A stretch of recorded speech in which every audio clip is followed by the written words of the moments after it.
Que Dios nos bendiga, hermanos y hermanas. Vamos a ir al libro de los Hechos. Este es el mes que estamos enfocando al tema de la iglesia. Una celebración muy especial esta semana y vamos a tomar tiempo para seguir viendo, observando en la Biblia la palabra, cómo surgió la iglesia, en medio de qué condiciones surgió la iglesia, el tiempo apostólico, cuando los discípulos del Señor Jesucristo vieron que el Señor les dejó y se fue sobre una nube al cielo, ya había completado toda su obra y ahora toca a los apóstoles comenzar la predicación que nosotros continuamos hoy. Amén. El libro de los Hechos, capítulo 1, versos 9 al 11, dice así la palabra: y habiendo dicho estas cosas, viéndolo ellos, fue alzado y le recibió una nube que le ocultó de sus ojos.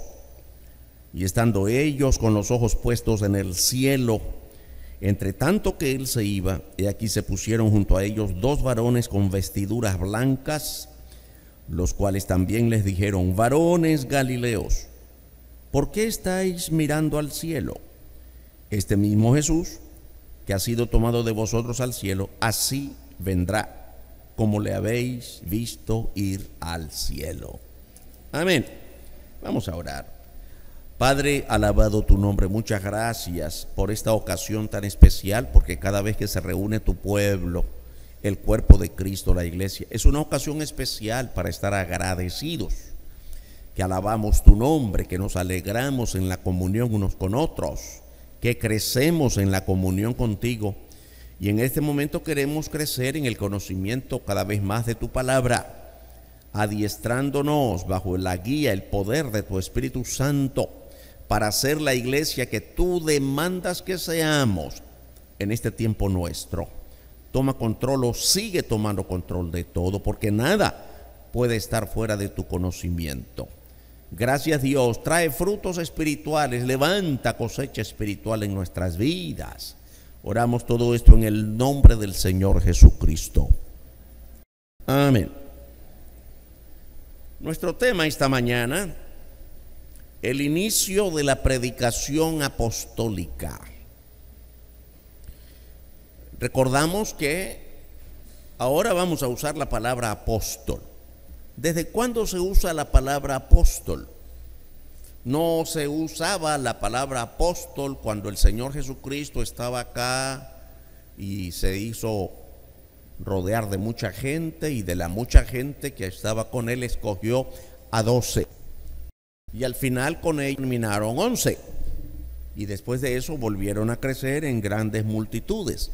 La palabra apóstol comienza a usarse después que Cristo se fue a los cielos y comenzó la era de la predicación del Evangelio. Hay que señalar una enorme diferencia entre predicación del Evangelio y la vida del pueblo de Israel apegada a todas las ordenanzas del Antiguo Testamento en relación o alrededor del tabernáculo o del templo o del altar o de los sacrificios o de las fiestas solemnes o del sábado o de la circuncisión. Todo lo que he mencionado quedó resuelto en la cruz del Calvario. Cristo resumió todo eso, y a partir de ahora, a partir de ese momento, se predica el Evangelio del Señor Jesucristo. Y correspondió a los que antes habían sido discípulos escogidos de Jesús, que estuvieron con él, que vieron sus milagros, que escucharon su palabra, sus enseñanzas, en los momentos difíciles y en los momentos no difíciles, estuvieron siempre con él. Y ahora que el Señor ha sido llevado a los cielos, como acabamos de leer, son los apóstoles que comienzan la predicación, con lo cual se establece la iglesia, de lo cual ahora somos parte. ¿Y cuántos apóstoles tenemos ahora aquí entre nosotros? Ninguno, porque los apóstoles ya se murieron. Repetimos, hermanos, los apóstoles son aquellos que estuvieron con el Señor, que vieron, fueron parte de su vida, pero esos ya se fueron. Los demás ya no somos apóstoles, somos discípulos de Cristo. Yo no sé por qué hay algunos se afanan en que es que quisiera ser apóstol, pero si hay títulos bonitos para nosotros, ovejas del Señor, embajadores de Cristo, siervos del Señor. Qué cosas más bonitas, porque no cualquiera es siervo, no cualquiera es embajador, ese es un título de dignidad. Y como iglesia se aplica para nosotros los mismos títulos que Dios le dio al pueblo de Israel en el Antiguo Testamento, porque así lo dice la Biblia en la carta de Pedro: real sacerdocio, nación santa, pueblo escogido. ¿Qué más? Me falta uno, se les olvidó. Tarea para el próximo domingo. Bueno, el Señor Jesús fue alzado al cielo. Los discípulos le vieron levantarse. El Señor Jesús les había dado las últimas palabras: manténganse juntos, manténganse en Jerusalén, no se dispersen, no pueden comenzar a predicar hasta que venga sobre ustedes el Espíritu Santo. Y venía instruyéndoles. Después de su gloriosa resurrección, pasó 40 días apareciéndoles por aquí, por allá, hasta que llegó ese momento. Óigame, en el Monte de los Olivos, allí reunidos, una nube vino y se alzó con Jesús llevándole al cielo. Verso 9: y habiendo dicho estas cosas, viéndole ellos, por supuesto, estaban allí. Oiga, eso maravilloso, ¿no? Yo creo que todos nosotros hubiésemos querido estar allí. Qué cosa tan gloriosa. Una nube que desciende del cielo y se lleva al Señor victorioso. ¿Sabe que no es solamente, bueno, que ya se fue? Lo que se fue significa cerró, terminó, consumó de modo total su obra a la cual había venido, su obra redentora por sobre todo, en beneficio de todos nosotros. Habiendo dicho estas cosas, viéndole ellos, fue alzado y le recibió una nube que le ocultó de sus ojos. ¿Qué quiere decir? Bueno, ya a veces, bueno, es fácil ver, ¿no? Cuando está bien nublado, el sol se oculta, la nube tapa todo. Bueno, así fue, la nube ocultó de sus ojos al Señor, se lo llevó. Esto significa, hermanos y hermanas, que su obra redentora había sido plena y perfectamente cumplida. Que vino la nube de parte de Dios el Padre, que vino la nube del cielo y se lo llevó. ¿Qué significa? La obra ha sido terminada, la obra redentora. No quedó ni una coma pendiente. Todo se cumplió en la persona del Señor Jesucristo. Y cuando decimos todo se cumplió, no solo es la cruz. La cruz es el momento cumbre. La resurrección es el momento más glorioso. Sin muerte y sin resurrección no hay salvación.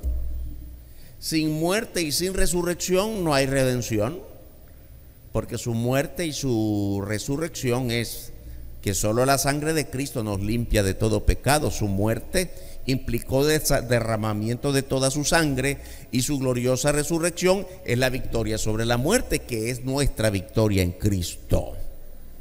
Amén, hermanos. 2 ángeles anunciaron que volverá. Ahora, esto de que volverá, hermanos, pone en juego nuestra fe. Es fácil decir, yo tengo fe que Cristo vino y nació como un niño. Sí, porque ya ocurrió. Yo tengo fe de que es verdad que murió en una cruz. Sí, porque ya ocurrió. Yo tengo fe de que 3 días después resucitó. y que después se lo llevó una nube al cielo, todo eso ya es fácil tener fe porque ya ocurrió. Pero no es fácil decir yo tengo fe que volverá, porque no ha ocurrido. Y yo quiero creer, hermanos, que si estamos reunidos esta mañana aquí glorificando el nombre del Señor, cantando tan bonito, porque cantamos bonito, y alegres. Paréntesis, bueno, hay quienes que no. Mire qué alegres que cantamos, pero hay 3, 4 rostros que nada los... Yo no sé cómo hacen para cantar con la boca cerrada, porque eso puede enfermar. No hay manera de que se alegren. Pero yo creo que si estamos aquí alegres es porque tenemos fe que Él volverá por nosotros. Se necesita fe para creer eso.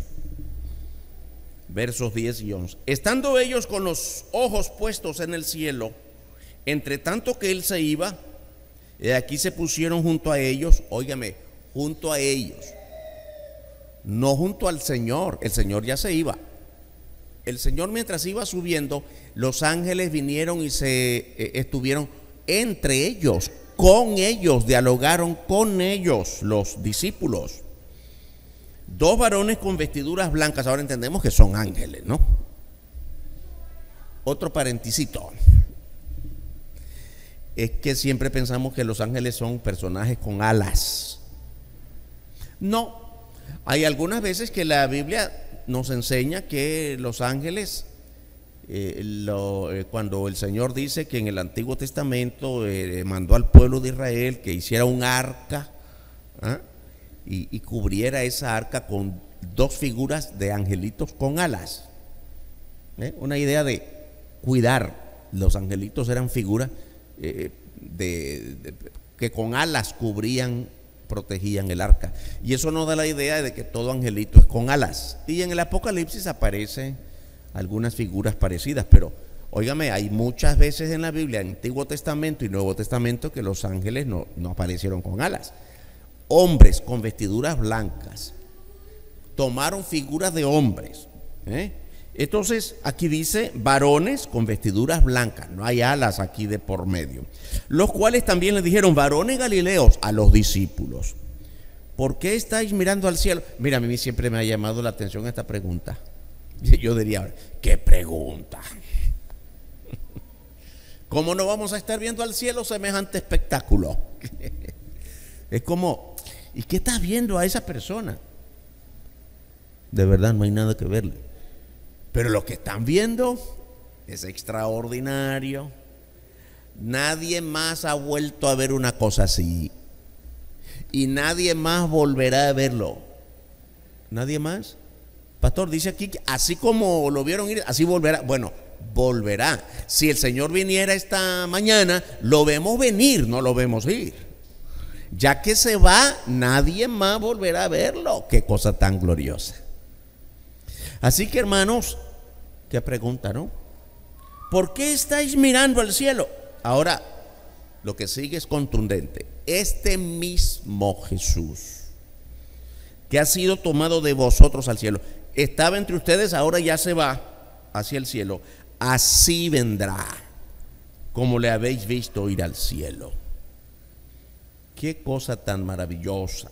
La expresión así vendrá, como le habéis visto ir al cielo, pone énfasis en su retorno, en su venida. Ahora yo quiero hacer otro paréntesis cortito, porque hay que explicar esto. Aquí la Biblia está hablando de su segunda venida, cuando Cristo venga a la tierra y vendrá al mismo lugar, descenderá sobre el mismo lugar del cual partió, el Monte de los Olivos. Y cuando el Señor descienda sobre el Monte de los Olivos, va a cruzar un valle enorme que hay allí entre el Monte de los Olivos y la ciudad de Jerusalén para reinar. No están. ¿Cuántos quieren estar con el Señor ahí? Bueno, parece que no. Hay que alegrarse de lo que viene, porque estaremos con el Señor allí. La iglesia viene con Él. Ahora bien, y va a reinar. Pero antes, mire, entre este tiempo que vivimos y el tiempo de su segunda venida, Hay otra cosa, hay mucha historia, ¿no? Porque no es el tema esta mañana, pero sí los tengo que señalar. Que entre este tiempo que vivimos como iglesia y la segunda venida de Cristo, viene su venida hacia las nubes, no hacia la tierra, en el llamado rapto o levantamiento.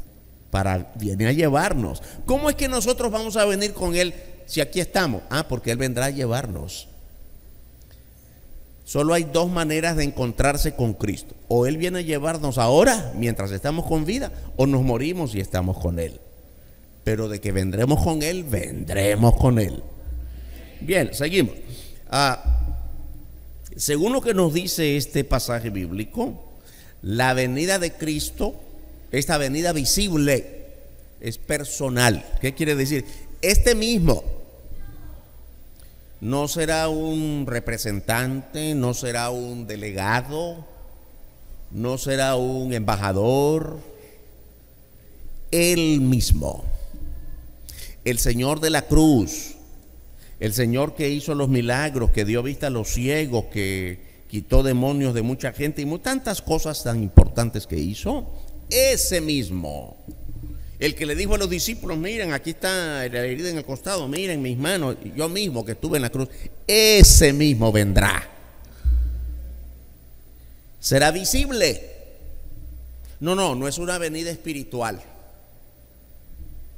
Ahora el Señor Jesús mora en espíritu en nosotros. El Espíritu Santo mora en nosotros, la tercera persona, ya. Y Él dice: yo os enviaré al Espíritu, yo os enviaré al Consolador. Todo es espiritual. Ahora, el Señor reina, hermanos. Bueno, el Señor no está sentado en un trono, pero reina de modo espiritual desde nosotros. Allí donde usted está, Cristo está, porque Cristo mora en usted. Parece que estoy diciendo cosas nuevas. Será repentino. Y el mismo Señor Jesús lo dijo. ¿Cuándo será, Señor? Ni yo lo sé, solo mi Padre que está en los cielos. Ni Él lo sabía si era Dios. Ya hemos dicho esto muchas veces, ¿verdad? Ni yo lo sé quiere decir, no les conviene que sepan. Es mejor que sea repentino. Porque si nosotros supiéramos cuándo es, ya hemos dicho los peligros, y lo voy a repetir porque hay muchos que no vienen siempre y es bueno que lo escuchen. ¿Por qué el Señor no dijo fecha? Porque si el Señor nos hubiera dicho: vengo en diciembre del 2023, falta medio año, yo voy a venir a la iglesia y voy a hacer ayuno y oración los últimos 2 meses. Mientras llegue ese tiempo voy a vivir la vida, porque la vida es placentera, hermanos, ¿o no?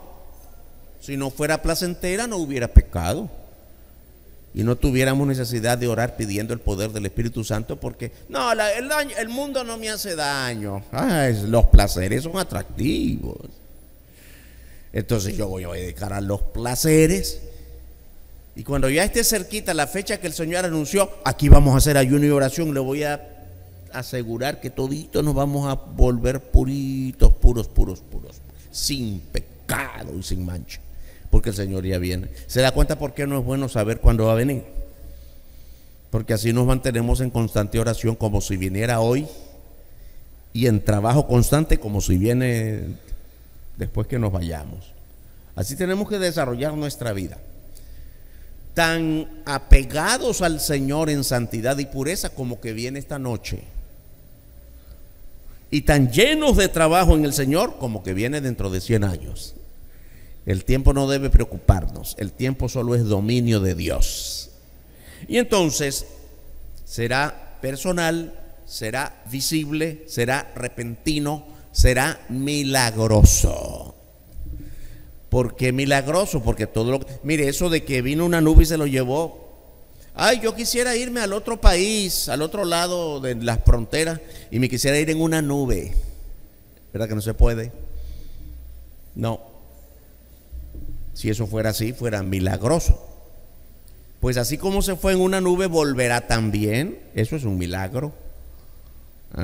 Solo el Señor puede hacerlo. Amén.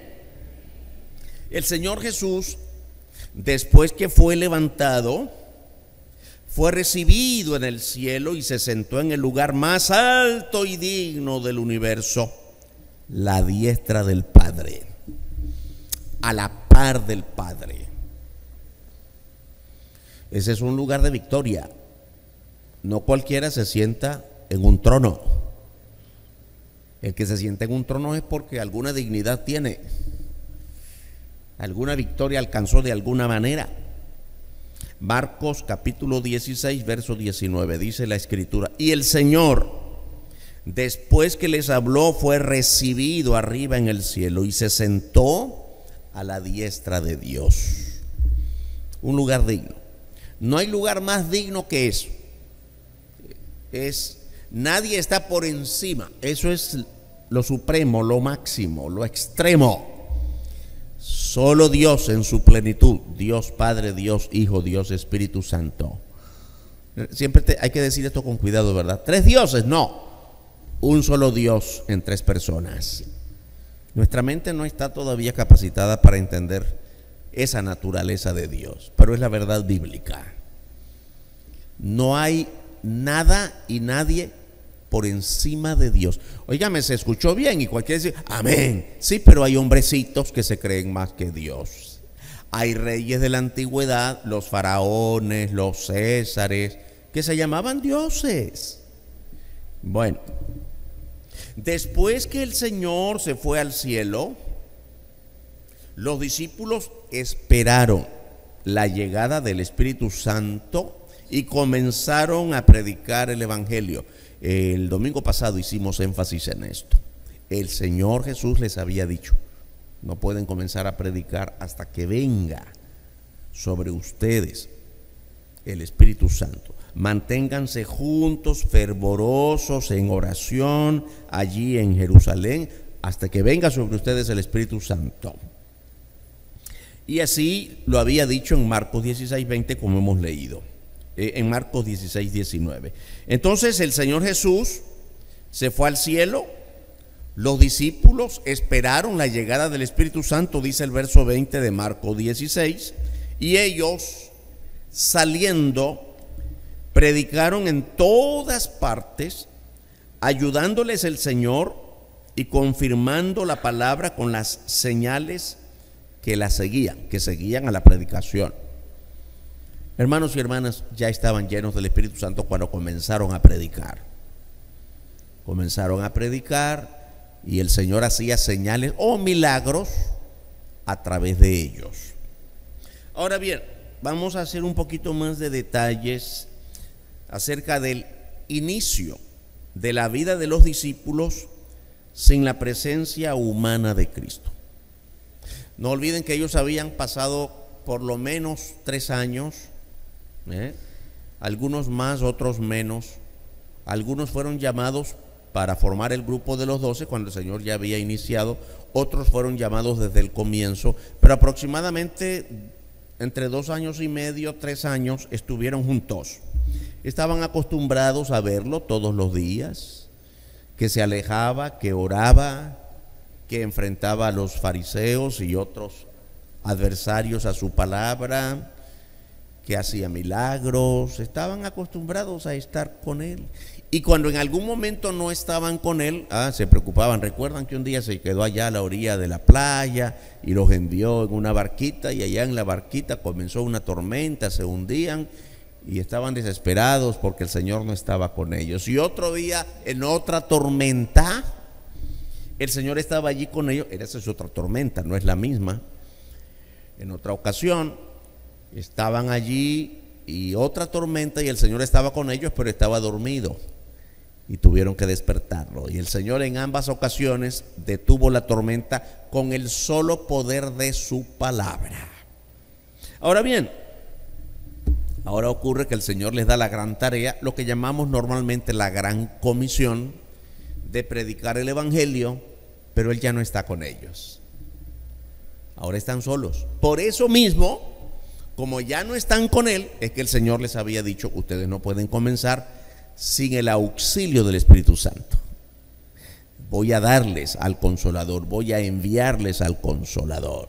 Hermanito, Asegúrese de estar lleno del Espíritu Santo cada vez que quiere hacer algo para el Señor. Porque si hace algo sin la ayuda, sin el control del Espíritu Santo, usted no puede solo. Está clarito. No se atreva a dar un paso adelante si no ha orado suficiente, si no está guiado por la palabra, si no está guiado por el Espíritu Santo. Porque nuestra mente suele estar con toda la razón del mundo y podemos estar equivocados. Recuerda cuando Pedro quiso hacer algo bueno para el Señor les dice: es necesario que todo esto se cumpla, yo tengo que ir a la cruz, tengo que morir. Ay, Señor, yo no voy a dejar que tú mueras. Pedro le dice: tú no sabes lo que estás diciendo.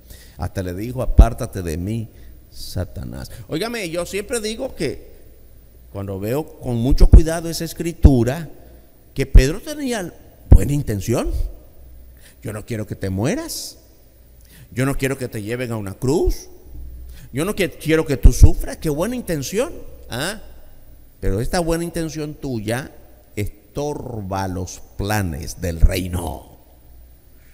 No hay manera de evitar que yo muera en la cruz, porque es la única manera de redimirles de sus pecados. Así que nuestra mente puede estar llena de grandes y buenas intenciones, pero podemos estar fuera de los planes de Dios. Asegurémonos. Cada palabrita de nuestra boca, sí, cada palabrita, cada intención de tu mente, cada acción, cada cosa que haces, cada paso que das, asegúrate de hacerlo en la dirección del Espíritu Santo. Amén, hermanos. Vino el Espíritu Santo sobre ellos. Hechos 2, 1 al 4. Cuando llegó el día de Pentecostés, estaban todos unánimes juntos, y de repente vino del cielo un estruendo como de un viento recio que soplaba, el cual llenó toda la casa donde estaban sentados. Y se les aparecieron lenguas repartidas como de fuego, asentándose sobre cada uno de ellos, y fueron todos llenos del Espíritu Santo y comenzaron a hablar en otras lenguas según el Espíritu les daba que hablasen. Ocurrió aquí lo que el Señor ya les había dicho: vendrá sobre ustedes el Espíritu Santo, le dará poder para la predicación. Y es importante todo esto porque no solamente comenzaron a predicar, sino que el hecho de que hayan comenzado a predicar el Evangelio ya sin Cristo físicamente presente entre ellos, esto marcó el nacimiento de la iglesia. Si alguien puede escribir la partida de nacimiento, el certificado de nacimiento de la iglesia, ese es el momento. Hechos capítulo 2. El Espíritu Santo vino sobre ellos en forma de lenguas de fuego y se manifestó con poder, de modo tal que ellos empezaron a hablar en otras lenguas, en otros idiomas, como nunca habían aprendido a hablar.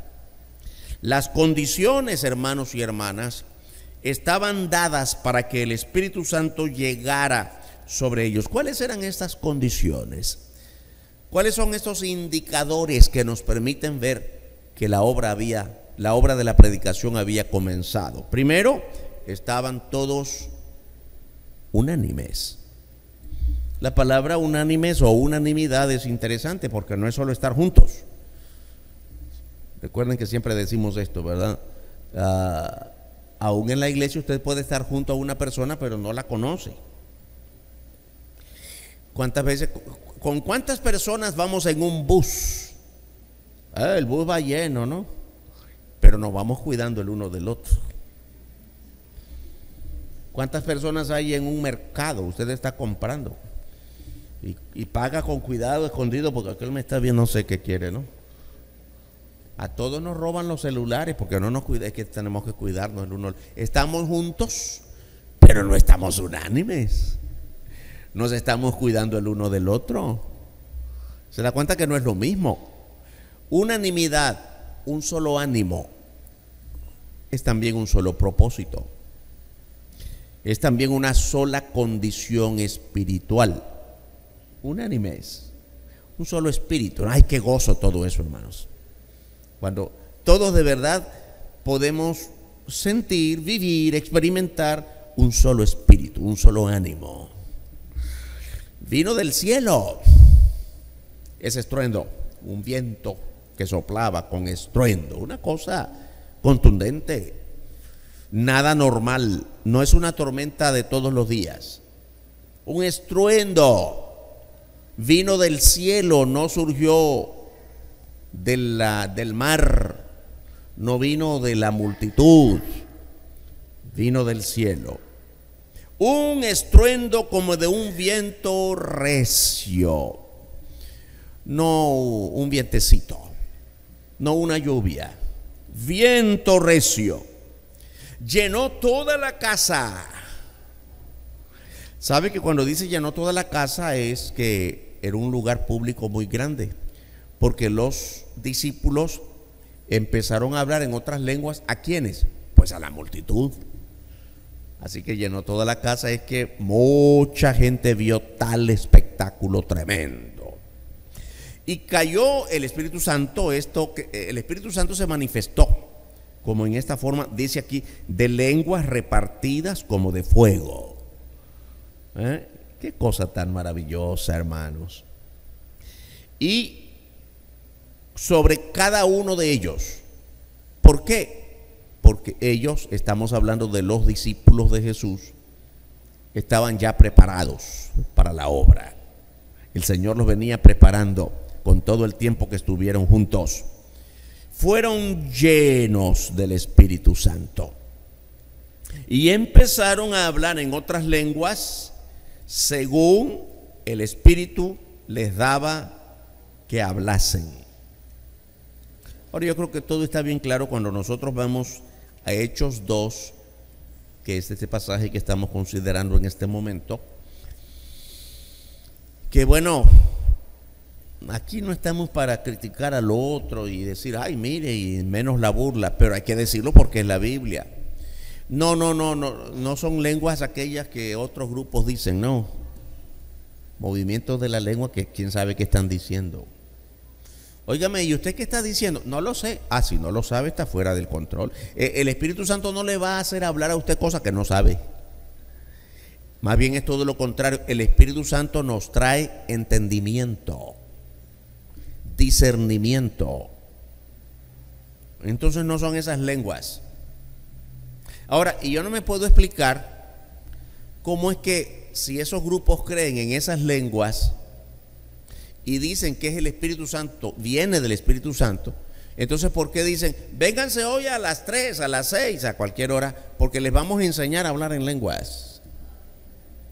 ¿Ah? Y no es que viene del Espíritu. No se deje engañar. La Biblia dice que fue el Espíritu Santo quien les dio poder para hablar en otras lenguas, y dice más en los versículos que siguen qué lenguas hablaron: medos, partos, elamitas, árabes, o sea, son idiomas.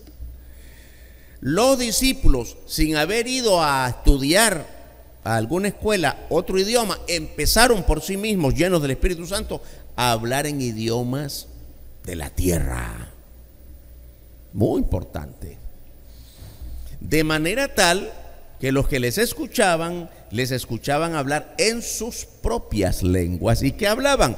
El Evangelio del Señor Jesucristo. Qué maravilloso cómo surgió la iglesia, hermanos y hermanas.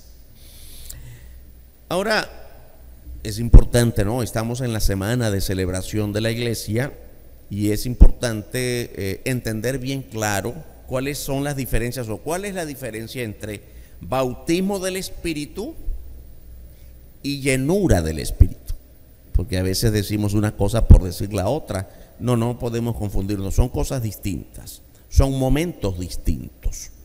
El bautismo es un acontecimiento único, solo ocurre una vez, mediante el cual Dios añade al creyente a su cuerpo. ¿Cuál es el cuerpo?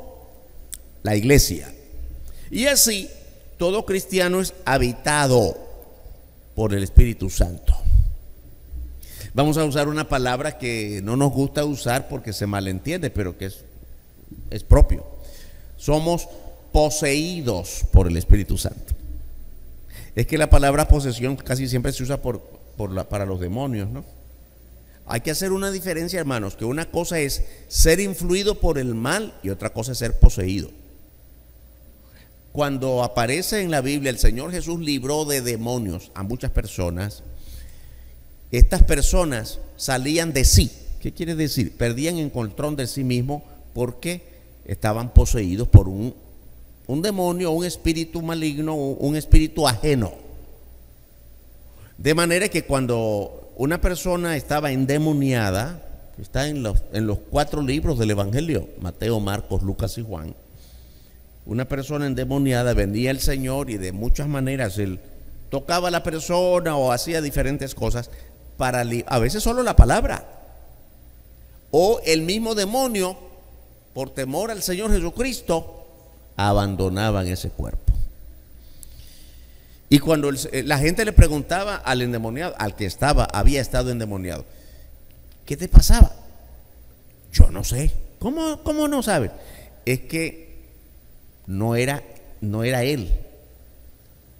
Su personalidad había sido anulada por la presencia del demonio. Eso es posesión.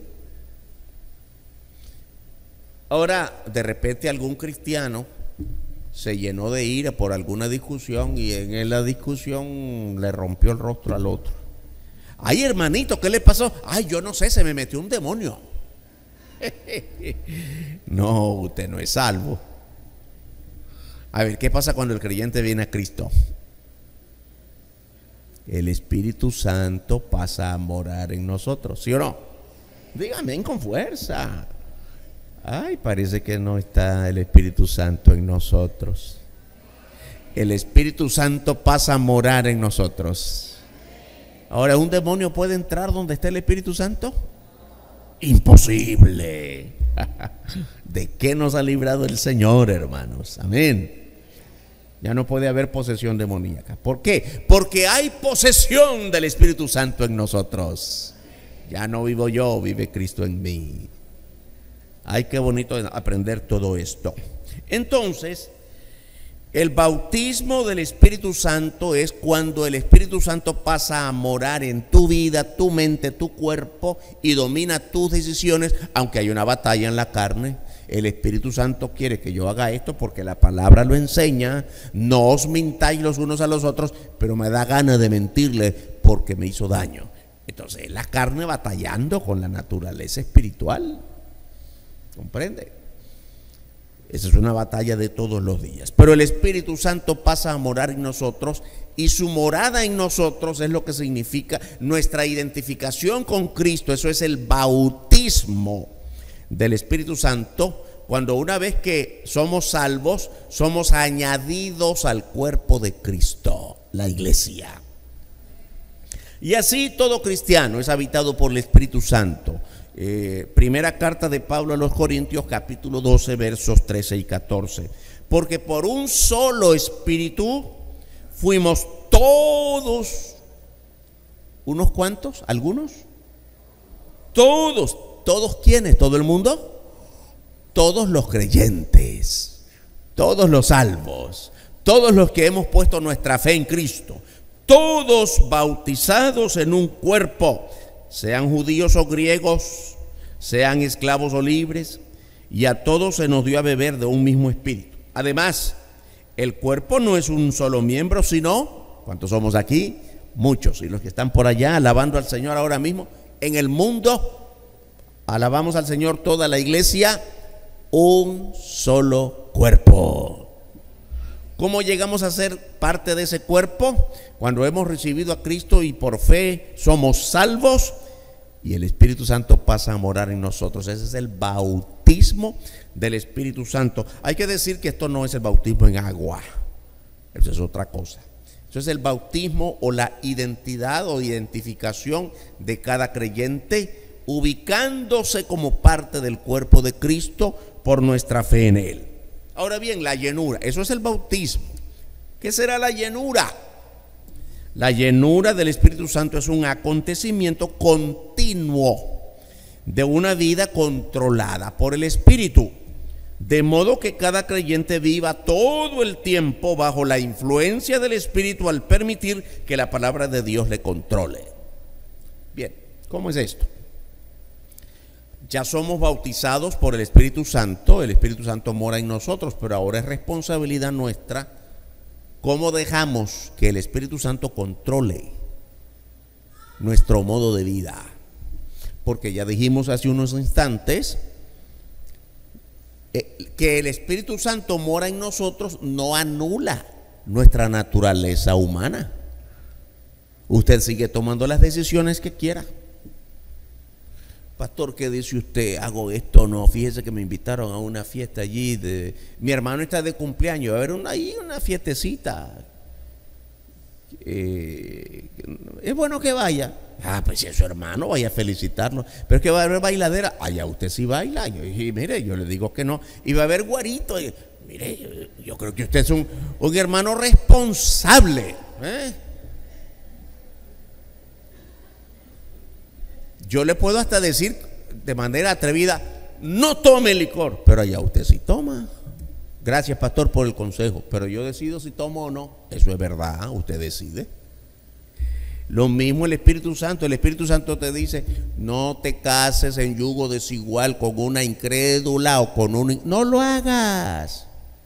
Jovencito de la iglesia, no te dejes engañar por las corrientes de este mundo que te llevan a creer que todos somos iguales, hombres y mujeres. Y ya estoy hablando de la cuestión gay, ¿no? Ay, esos que van a la universidad, oren mucho, hermanos, por nuestros jóvenes. De verdad. ¿Cómo lamento que de repente confiamos que nuestros niños nacieron aquí y llegan a jóvenes, pero cuando llegan a la universidad se quiebran y cambian de su modo de ser y pensar? Y el Espíritu Santo, si es que yo decido, el Espíritu Santo está, ¿cuál es la palabra que la Biblia usa? Contristado. Mora en mí, pero lo tengo arrinconado. No estás lleno del Espíritu. Estás bautizado del Espíritu, pero no estás lleno del Espíritu. La llenura puede ser más, menos cada día. Depende de tu apego a la palabra. Pastor, es que fíjese que yo pasé 3 meses completos en ayuno y oración, así que ya me siento, ahora ya voy a dejar de orar. ¿De verdad? Ay, hermanito, no te despegues de la oración ni un solo día, ni una sola hora. Orad sin cesar. Ya sabemos que orar es cuando usted cierra sus ojos allí en el aposento. Dice la Biblia, allí en tu aposento, en tu lugar secreto. Sí, esa es una manera de orar. Pero cuando terminas así, tienes que ir a trabajar. La hermanita tiene que ir a cocinar o al mercado. Sí, pero mientras compras, mientras vendes, estás hablando con Dios. Señor, hay mucho peligro y como voy rápido, voy en el taxi. Señor, cuídame, porque aún en el taxi violan a las muchachas, ¿o no? Es un mundo lleno de peligro. Entonces está hablando con Dios. Eso es orar sin cesar. ¿Comprende? Un día sin orar, hermanos, qué grave en tu vida.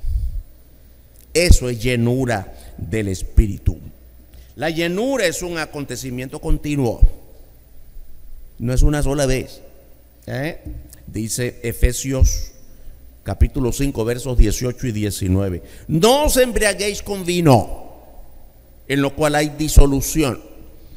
Antes bien, sed llenos del Espíritu, hablando entre vosotros con salmos, con himnos y cánticos espirituales, cantando y alabando al Señor en vuestros corazones. Hermanito, no le da ganas de cantar al Señor mientras va de camino al mercado, de aquí a la casa, o está con la familia.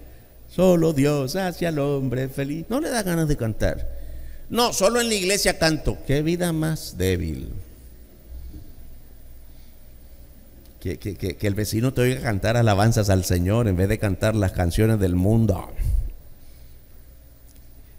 Yo no sé cuáles son los cantantes de moda, pero preguntémosle a los muchachos, hasta saben con quién está y qué premios recibieron y cómo se visten. Estamos más apegados a los grandes artistas del mundo que a los cánticos espirituales. Ay, pastor, hasta con eso tiene que ver. Eso es ser lleno del Espíritu. Cánticos espirituales. Mire bien, para que lo entendamos mejor, esto de embriaguez, disolución.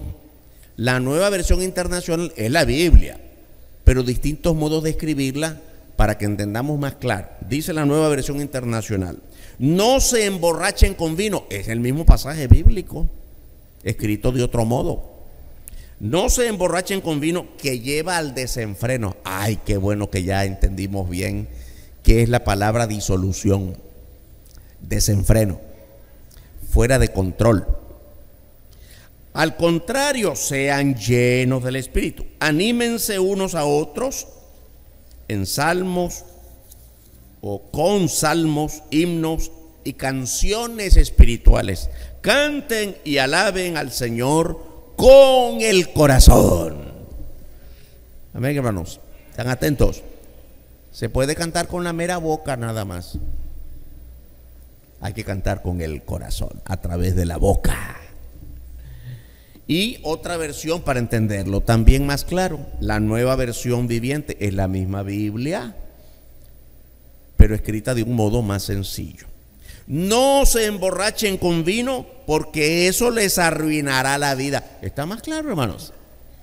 Disolución, descontrol, eso les arruinará la vida. Hermanito, no te despegues del Espíritu Santo, porque va a arruinarte tu vida. En cambio, sean llenos del Espíritu Santo, cantando salmos e himnos y canciones espirituales entre ustedes y haciendo música al Señor en el corazón.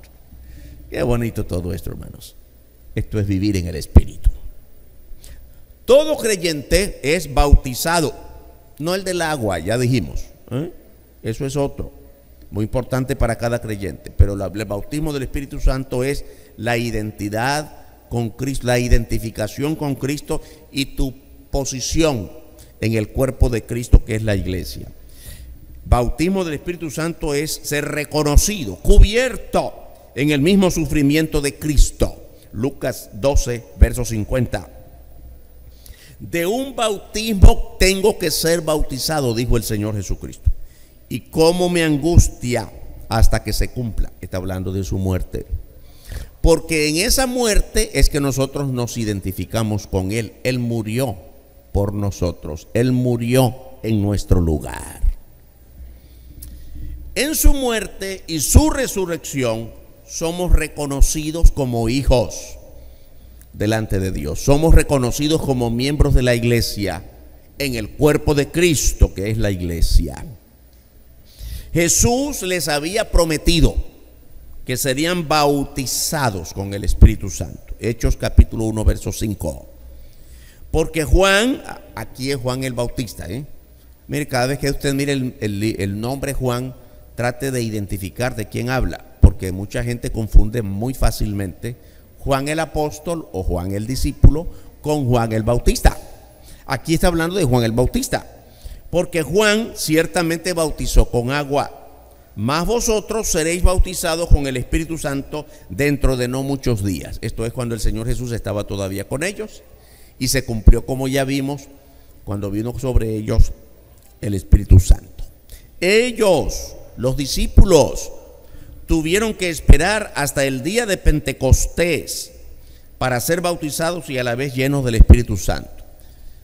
También tenemos que decir que esto del día de Pentecostés es que el pueblo de Israel celebraba esta fiesta desde que salió de Egipto. Los discípulos en ese día del Pentecostés, el Señor Jesús también lo celebraba con ellos. No es que con ellos iniciaron el día de Pentecostés, lo venían celebrando. El pueblo de Israel lo celebraba ¿desde cuándo? Desde que el pueblo de Israel salió de Egipto, guiados por Moisés, por la voluntad de Dios. Y Pentecostés significa 50 días después que salieron, 50 días después de la Pascua. Celebraron allá en el desierto, ya habían pasado el mar y todo lo que aconteció, y por supuesto Antes de cruzar el mar habían pasado las plagas en Egipto, grandes señales, cruzaron el mar, llegaron al desierto. 50 días después, el Pentecostés. Y allí lo celebraban cada año. El Señor Jesús celebró el Pentecostés con los discípulos. Y cuando Él ya había partido en la nube hacia el cielo, ellos estaban celebrando el día de Pentecostés cuando vino sobre ellos el Espíritu Santo. El Señor Jesús les había mandado que esperasen cuando llegara el día de Pentecostés. El Señor Jesús no les dijo: el día de Pentecostés va a venir. Pero llegó ese día y ellos estaban juntos. Desde aquel entonces, todos los creyentes, todos, nosotros también, somos o hemos sido bautizados con el Espíritu Santo al ser salvos. No tenemos tiempo esta mañana para ir a cada versículo, pero ahí usted tiene los versículos. Romanos capítulo 8 verso 9, Primera a los Corintios capítulo 6 versos 19 y 20, Pablo escribiendo a Tito capítulo 3 versos 5 y 6 hacen referencia de el bautismo del Espíritu Santo cuando creemos y somos hechos salvos. En la Biblia, el bautismo del Espíritu Santo solo se presenta una sola vez, que es cuando hemos creído y somos salvos, mientras que la llenura más de una vez sobre personas que ya eran creyentes. Ahí también tiene una serie de versículos bíblicos. Repito que no tenemos tiempo para ver uno por uno, pero yo confío que usted, sediento de la palabra, va a tomar tiempo esta semana para su propio tiempo devocional. Amén. Hechos capítulo 2 verso 4, Hechos 4 verso 8, Hechos 4 versos 31, Hechos 6 verso 3, Hechos 7 verso 55, Hechos 9 verso 17, Hechos 13 verso 9 y el verso 52. Todos esos versículos nos hablan de bautismo del Espíritu Santo sobre creyentes. Cuando hemos creído, el Espíritu Santo pasa a morar en nosotros, somos bautizados con el Espíritu Santo. Ahora, después la llenura. ¿Qué fue lo que resultó por la llenura del Espíritu Santo? Versos 5 al 13 de Hechos, que es el pasaje que hemos venido leyendo, dice que había, en el momento en que ellos fueron llenos del Espíritu Santo, había gente de diferentes partes del mundo, por tanto, hablaban diferentes idiomas. Allí se señala qué idiomas. Los discípulos empezaron a hablar en estas diferentes lenguas o idiomas. La gente estaba perpleja, asustada, porque oían que los discípulos, siendo galileos, hablaban en sus propias lenguas, las lenguas que ellos entendían. ¿Cómo es que ellos hablan nuestra lengua? Si sabemos quiénes son y ellos nunca han hablado nuestra lengua. El poder del Espíritu Santo sobre ellos. Notemos, hermanos, hermanas, que se presenta allí la lista de las diferentes regiones territoriales a las que correspondían las diferentes lenguas. Insistimos, no son lenguas del cielo. Usted puede leer la Biblia, y espero que todos los días la lea, que siga un proceso desde Génesis hasta Apocalipsis. No sé cuántos aquí, y cuando le preguntamos, ¿cuántos han leído la Biblia todita, completa? La respuesta siempre es la misma: amén. 2, 3 personas. Ay, porque a mí me encantan los salmos. Y no sale de los salmos. Ay, porque Juan 3:16. Y lee todos los mismos, todos los días el mismo versículo. Y vamos a abrir Miqueas. ¿Abrir qué? Abre el capítulo 1 de Abdías. ¿Qué es eso? Pues un libro de la Biblia. Ah, mire, no sabía que había un tal Abdías. Ok, si usted lee toda la Biblia desde el Génesis hasta el Apocalipsis, se va a dar cuenta, hermanos y hermanas, que nunca nadie habló una sola palabra en lenguaje del cielo, ni el mismo Señor Jesucristo.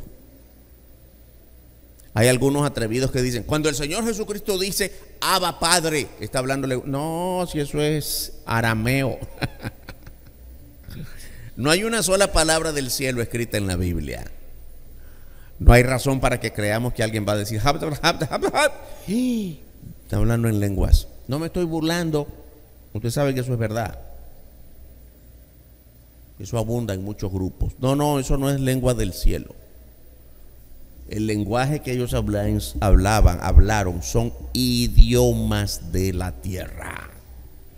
Y notemos cómo la sorpresa de ellos, de toda la multitud que estaba oyéndoles hablar en diferentes lenguas, en vez de causar admiración, mira qué grande cosa, más bien se burlaron y les dijeron, están llenos de mosto. ¿Sabe lo que eso significa? Están borrachos, están ebrios. Hermanos, pero lo que hablaban era palabra de Dios. Y cada uno de ellos recibió palabra de Dios en su propio idioma. ¿Y esto para qué? Porque eran extranjeros en Jerusalén. Cuando regresaron a sus tierras, llevaron el evangelio que habían recibido en Jerusalén. Ninguna cosa de la Biblia ocurre porque sí, no, todo tiene un propósito. Ahora bien, hablemos de la nueva vida en Cristo. Hermanos, nosotros somos cristianos, siglo XXI, y la Biblia nos enseña cómo vivir la nueva vida en Cristo, nuestra vida cristiana. Hechos capítulo 2 versos 42 al 47. Y perseveraban, quiere decir, y mantenían firme su fe, y eran constantes, perseveraban en la doctrina, las enseñanzas de los apóstoles, en la comunión unos con otros, en el partimiento del pan y en las oraciones. Y sobrevino temor a toda persona, y muchas maravillas y señales eran hechas por los apóstoles. Qué tremendo tiempo de gran avivamiento se vivió en los primeros días de la iglesia. Todos los que habían creído estaban juntos y tenían en común todas las cosas, y vendían sus propiedades y sus bienes, y lo repartían a todos según la necesidad de cada uno. Y perseverando unánimes cada día en el templo y partiendo el pan en las casas, comían juntos con alegría y sencillez de corazón, alababan a Dios y teniendo favor con todo el pueblo. Óigame qué bonito todo esto. ¿Cuál es el resultado? Mire cómo termina.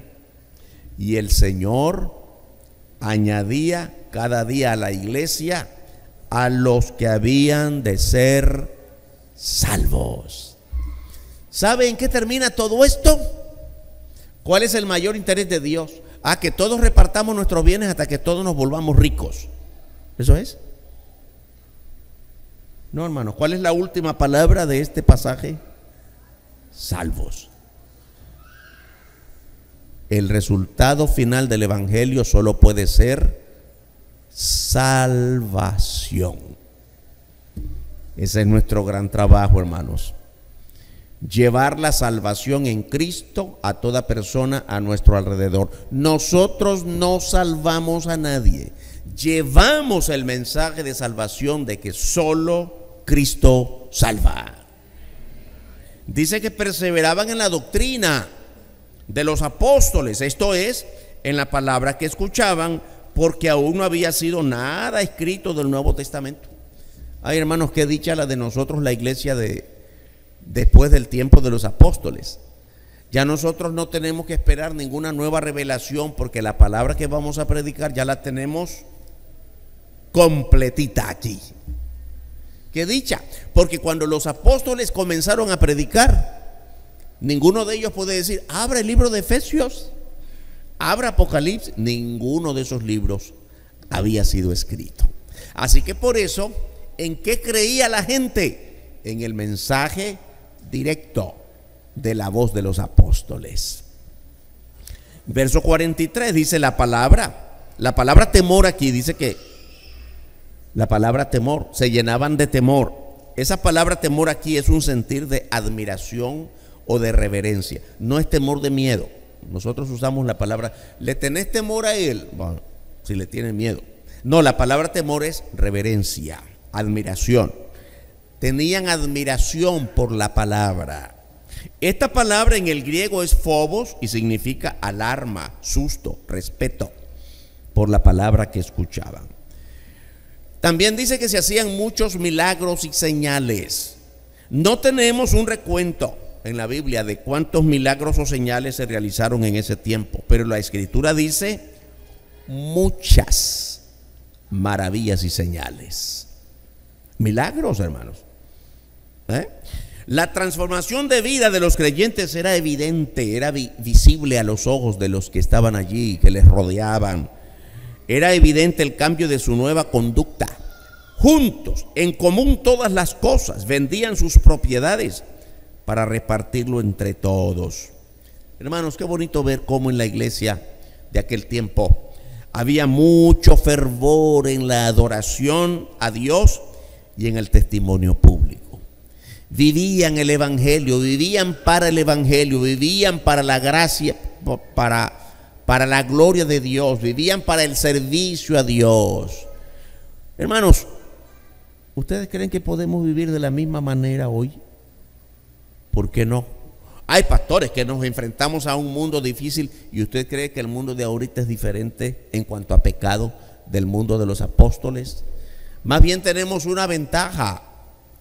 El evangelio en el tiempo de los apóstoles surgió y creció en medio de tremendas persecuciones. ¿Alguien le persiguió a usted para que no viniera a la iglesia? No, usted decidió venir y Dios le permitió venir. Nada nos impide, hermanos, ser la iglesia que Dios quiere en este tiempo. La predicación apostólica inició con grandes señales de parte de Dios. Los cristianos de aquel tiempo no tenían las escrituras sagradas que hoy tenemos. Nosotros tenemos el enorme privilegio de contar con la palabra de Dios ya revelada, completa. De manera que tenemos todas las herramientas de parte de Dios para ser una iglesia fervorosa en la predicación del evangelio. Vamos a orar. Bendito tu nombre, gracias Señor por la palabra que nos has dado esta mañana. Una palabra contundente, clara. No hay duda, Padre, que tú quieres que nosotros aprendamos a ser la iglesia fervorosa, como los apóstoles predicaron y los primeros creyentes vivieron su fe en medio de tantos peligros. Gracias que nosotros no tenemos hoy los peligros de aquel tiempo. Por eso ayúdanos a aprovechar al máximo las condiciones que hoy tenemos para gozarnos en ti, en el nombre bendito del Señor Jesucristo. Amén. Que Dios nos bendiga, hermanos y hermanas.